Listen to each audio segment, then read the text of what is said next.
आपण दिवसभरात अनेक गोष्टी फील करत असतो आणि मी ह्या दिवसांनी ही गोष्ट फील करते.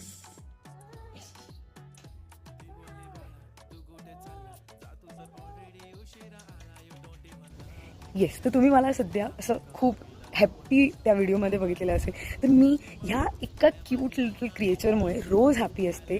कारण तो माझ्या आयुष्यात जवळजवळ 6 महिन्यांपूर्वी आला, जेव्हा मी खूप डिप्रेस्ड होते.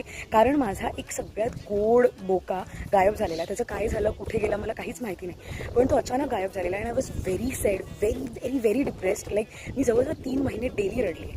पण अचानक मला एक मेसेज आला माझ्या मामाकडून की त्यांच्याकडे एक छोटासा कोणाचा तरी बोका आलेला आहे, हरवलेला बहुतेक. तो कोणाला पाहिजे तर विचार. मी म्हटलं मी येऊन बघते. आणि त्याला बघून मला लिटरली माझ्या बुनूची, त्याच्यात बुनूच माझा आहे असं मला फील झालं. तो छोटुकला एवढासा होता. मी त्याला घरी घेऊन आले, तर माझ्या खांद्यावर वगैरे झोपायला लागला. मी त्याचं नाव सिम्बा ठेवलं. आणि त्यानंतर माझ्या आयुष्यातले दिवसातले जितके क्षण मी त्याच्याबरोबर घालवते ते माझे खूप हॅप्पी असतात. मी त्याच्यावर खेळते, तो माझ्याबरोबर कुशीत झोपतो. ह्या सगळ्या गोष्टी, हा हॅपीनेस त्याने मला दिलेला आहे. So I am very very grateful and very happy that he is in my life.